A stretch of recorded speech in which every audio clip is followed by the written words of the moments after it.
permasalahannya adalah kita mengenal yang namanya istilah generasi strawberry itu. Iya Pak, betul. Pernah dengar mungkin, identik dengan itu Pak. Ya, Ya. jadi Gen Z katanya ya Pak. walaupun tidak semuanya ya identik dengan generasi strawberry. Iya.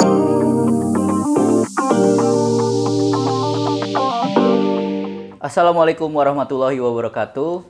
Halo Sobat Tribun Tangerang, Sobat Warta Kota, dimanapun berada.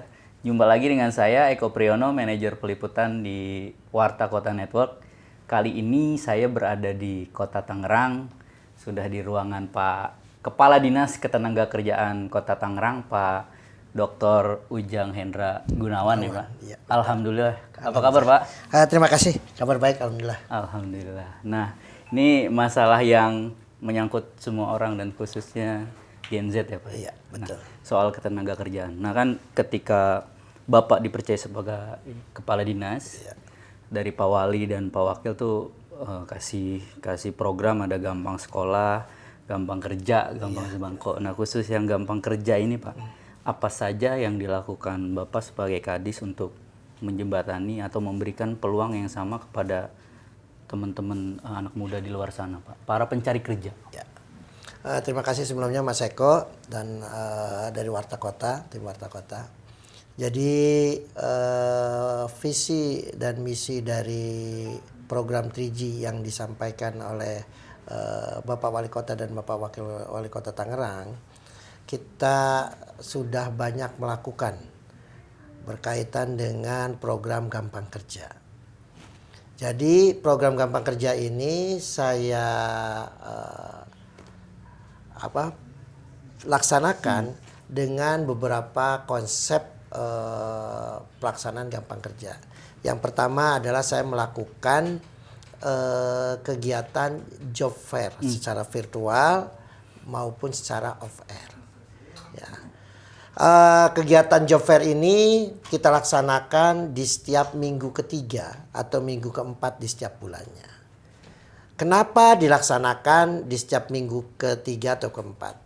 Karena di minggu pertama di setiap bulannya kita membroadcast ke seluruh perusahaan yang ada di Kota Tangerang yang ingin melaksanakan rekrutmen, itu melaporkan atau menyampaikan ke kita apabila dia ingin berbagi lowongan kerja itu untuk disampaikan kepada masyarakat Kota Tangerang.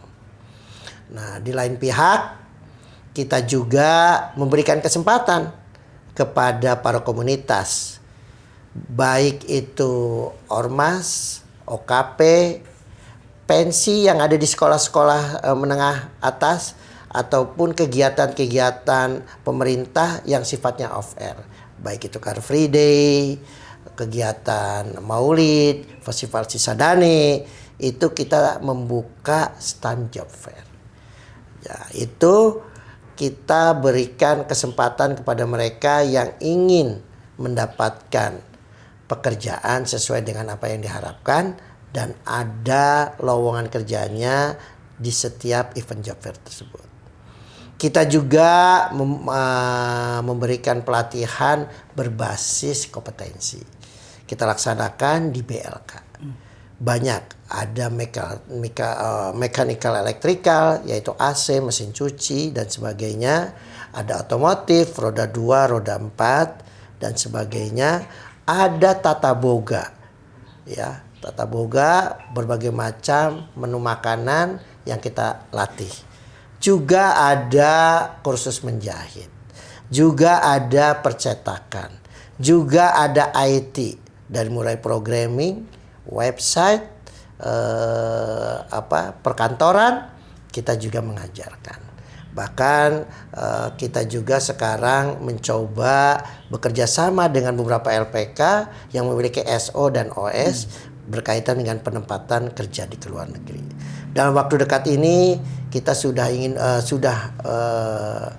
ingin MOU-kan beberapa BKK ya. BKK ini adalah Bursa Kerja Khusus, suatu semacam pokja ya, kelompok kerja atau lembaga yang ada di SMK-SMK untuk memberikan informasi dan menyalurkan para alumninya untuk mendapatkan informasi kerja atau menyalurkan kerja. Dan ini pun kita sudah melakukan memfasilitasi MOU bagi perusahaan-perusahaan yang ingin merekrut tenaga kerja. Itu kita kerjasamakan dalam sebuah MOU dengan BKK-BKK yang ada di Kota Tangerang, yaitu SMK-SMK yang ada di Tangerang, berdasarkan kebutuhan kompetensi dari masing-masing pabrik. Nah, itu pun adalah program dari untuk meningkatkan gampang kerja. Yang terbaru adalah kita juga mengadakan namanya OJT, on job training. Mungkin kita sudah banyak mengenal kaitannya dengan vokasi. Vokasi itu adalah pelatihan berbasis kebutuhan pasar. Tapi tingkat penyerapannya pun masih belum signifikan. Jadi kita itu mencoba merangkai dari sebuah kegiatan itu bisa memfasilitasi angka 100%. Oke. Ya, jadi dari segmentasi kompetensi, segmentasi entrepreneur, segmentasi vokasi, segmentasi OJT, segmentasi job fair secara virtual, job fair secara online dan off air, ya kita laksanakan itu. Nah, kenapa seperti itu? Kita ingin memberikan bahwasanya setiap pengangguran terbuka atau orang yang membutuhkan lowongan kerja atau orang yang ingin mendapatkan sebuah pekerjaan atau orang yang ingin menciptakan sebuah peluang pekerjaan, itu semuanya bisa disalurkan sehingga tingkat pengangguran terbuka di Kota Tangerang bisa mencapai atau dimitigasi oleh Pemda untuk dikurangi tingkat pengangguran terbukanya. Dan alhamdulillah dari tahun 2022 ya sampai 2024 kemarin kita 3 tahun berturut-turut bisa menurunkan tingkat pengangguran terbuka di Kota Tangerang. Iya. Mudah-mudahan dalam kondisi ekonomi yang masih kurang stabil, Kota Tangerang masih bisa di tahun 2025 ini menurunkan tingkat pengangguran terbukanya. Oke. Nah, kan PR-nya gini Pak, nanti akan bertanya pemuda di Tangerang gitu. Aduh, gimana nih? Kayaknya susah nih nyari kerjaan gitu, Pak. Nah, solusi di tengah situasi yang belum belum stabil ya.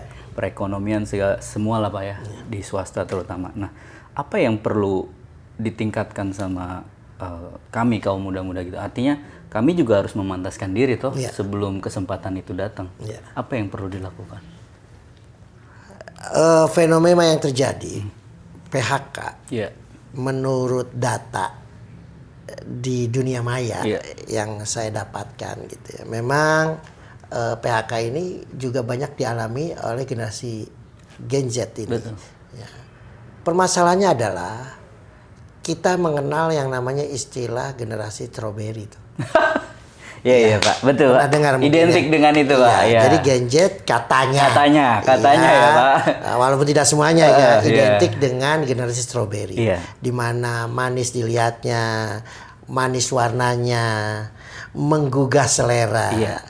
Tapi buah itu ketika dipegang, ketika bisa-bisanya gampang bonyok dan rasanya asam. Jadi janganlah kita masuk ke generasi yang dikatakan strawberry. Ya, semua sekarang itu generasi Gen Z itu kan meneruskannya ke generasi Alpha.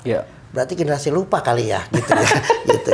Nah, jadi kita harus ingat bahwasanya itu hanya sebuah istilah, bukan karakter dari generasi itu. Ya, tetapi kita harus bisa yang namanya pengalaman saya dari OJT yang kita lakukan.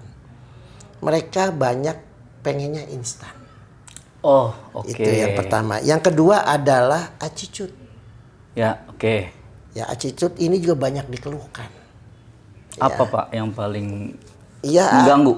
Yang sangat mengganggu adalah mereka apa yang dia inginkan ya harus dikabulkan oleh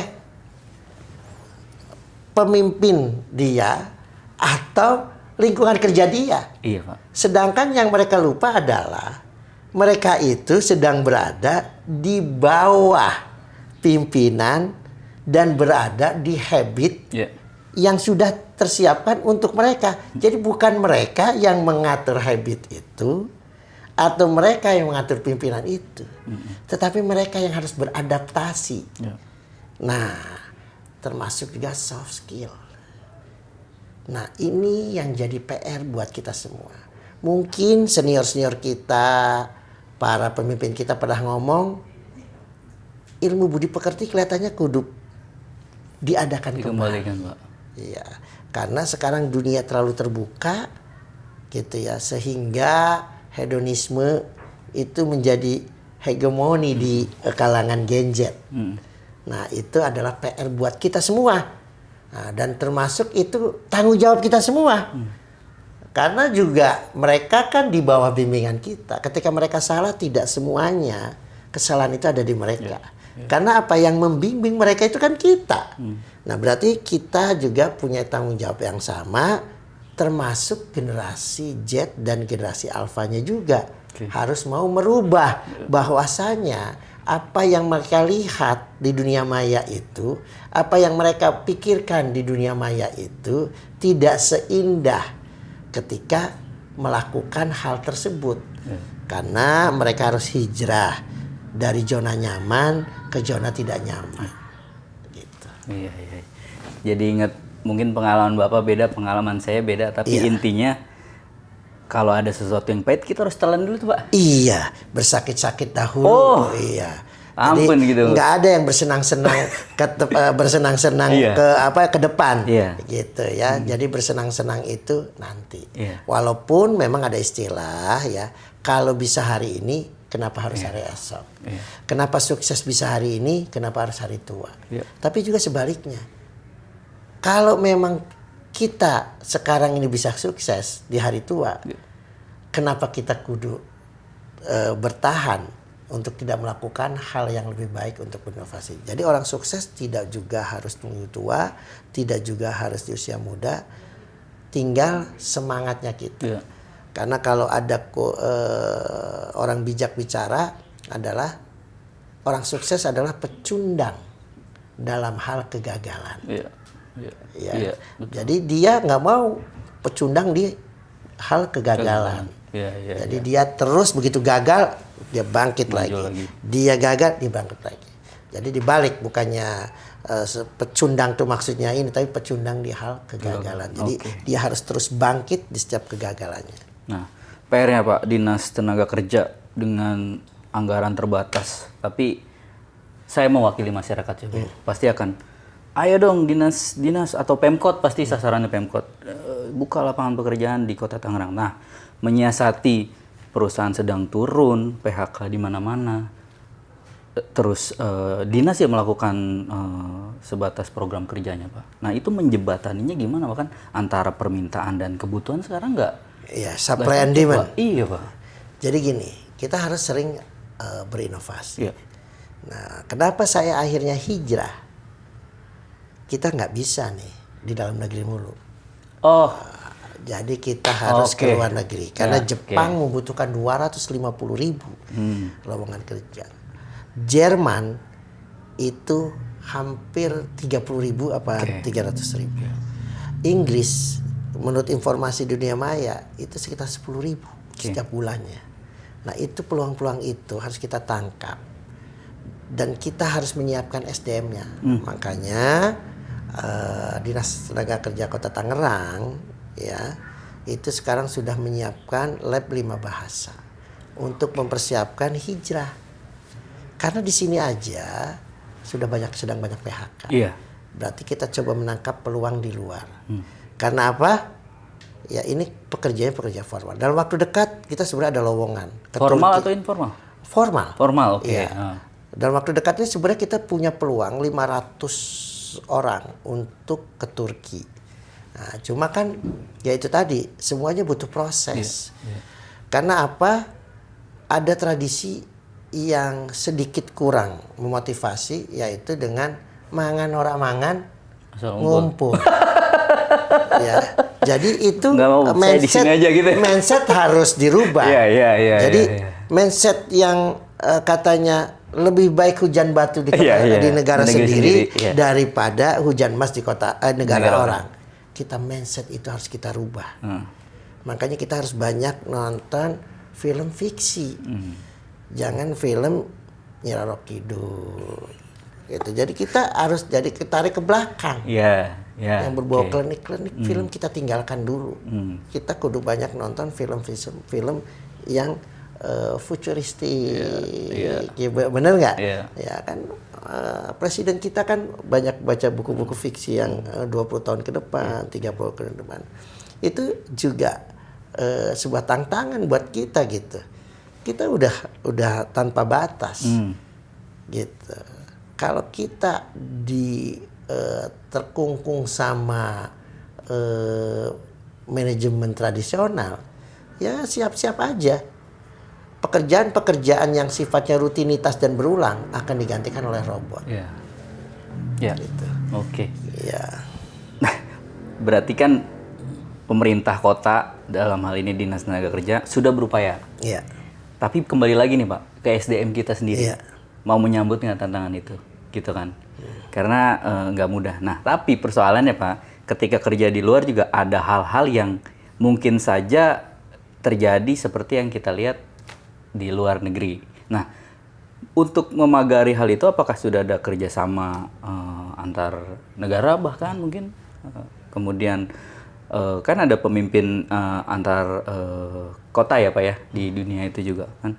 Apakah udah terjadi kerjasama sehingga betul-betul pekerja kita terjamin ini Pak keselamatannya? Ya jadi gini, pemerintah kita yang sekarang berani memindahkan BP2MI menjadi sebuah kelembagaan negara tersendiri.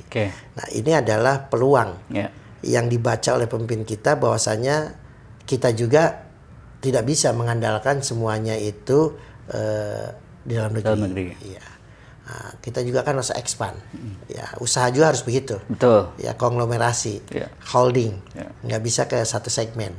Nah, ini adalah cita-cita mulia dari pimpinan kita. Nah, begitu juga kita menyambut itu. Sudah barang tentu balik lagi. Nggak ada semuanya yang instan, butuh proses. Nah, proses itu yang harus dijalani. Jangan cuma bisa mimpi doang. Yang katanya orang Indonesia itu cuma bisa mimpinya doang, tapi mewujudkannya nggak bisa. Kita buktiin. Indonesia bisa, bahwasanya yaitu tadi tahapannya tetap dilalui. Jangan kau tidur dengan mimpinya, jangan kau tunda cita-citanya. Gitu. Jadi wujudkanlah setiap mimpimu, wujudkanlah setiap cita-citamu. Kenapa Indonesia Emas 2045?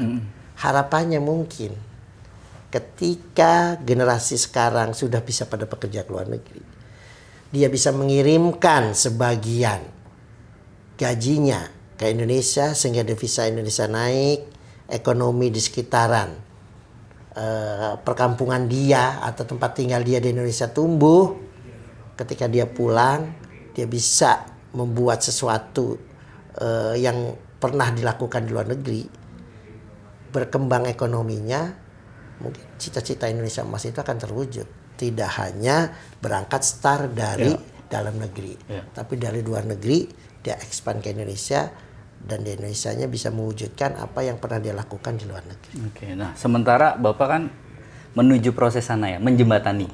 Nah untuk yang ada di dalam negeri kan bisa nggak Pak? Atau pasti ada kerjasama dengan BUMD untuk menyalurkan anak-anak muda yang sudah ikut BLK dipekerjakan gitu Pak. Ini konsepnya gimana sih Pak? Kalau di Kota Tangerang? Kalau BUMD itu kan badan usaha daerah. Iya. Dalam tanda kutip, menurut saya, yang namanya badan usaha milik daerah atau badan usaha milik negara, kan buat kesejahteraan masyarakat dan kesejahteraan warga negaranya. Dia tidak bisa profit oriented seterusnya. Karena mereka itu kan monopoli untuk mensejahterakan. Kalau corporate identity berarti ngapain dibikin BUMD? Kalau karena untuk menarik profit sebesar-besarnya. Nah, gitu. Nah, tapi kan BUMN itu mensejahterakan masyarakat dengan tidak mengurangi profit yang ada untuk menggaji, untuk membantu juga APBN atau APBD kan. Nah, itu. Yang penting konsep itunya adalah harus dipegang. Nah, berkaitan dengan sumber dayanya, kan jumlah pegawai juga sama. Balik lagi. Ketersediaan supply and demand-nya itu juga harus ada batas-batasannya. Kan juga ada masa kerja. Nggak mungkin yang orang harus pensiunnya 50 tahun di umur 23 tahun atau 24 tahun baru diterima terus diganti sama yang baru. Nah, sedangkan manusia terus lahir. Bumi tidak bertambah. Gitu. Nah, makanya kan tetap akhirnya pada expand. Gitu. Ya, ujungnya hijrah. Ujungnya hijrah. Iya. Dan kita diajarkan oleh agama kita gitu ya. Bahwasanya kalau pengen sukses harus hijrah. Nah, program-program yang dilakukan Pemkot apakah berbayar? Terus apa syarat-syaratnya? Terus apa yang bisa dilakukan anak muda-muda ini untuk mencari info BLK ini kapan dilakukan? Terus kemudian ada program apa saja yang dilakukan di Snaker ini, mereka harus kemana, Pak?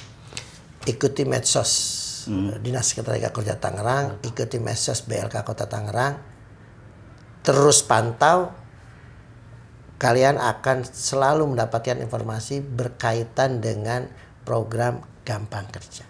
Bayar nggak, Pak? Tidak dipungut biaya. Bahkan beberapa pelatihan itu kita ada pengganti transport. Iya, kita ada pengganti transportnya, gitu. Nah kemudian pesan untuk siapapun yang sedang mencari kerja, apa Pak? Karena tadi berhubungan, sikap harus dijaga, kemampuan harus terus ditumbuhkan. Apa yang perlu dilakukan lagi, Pak? Yang pertama adalah kompetensinya. Yang kedua mindsetnya. Ketiga attitude-nya. Kan kita butuh public speaking. Kita butuh bahasa. CV kita jangan CV yang standar, CV yang bisa mengundang. Nah, jadi rubah mindsetnya, rubah juga attitude-nya, siapkan kompetensinya, dan jangan lupa berdoa. Penting sih itu. Iya. Download Tribun X sekarang, menghadirkan lokal menjadi Indonesia.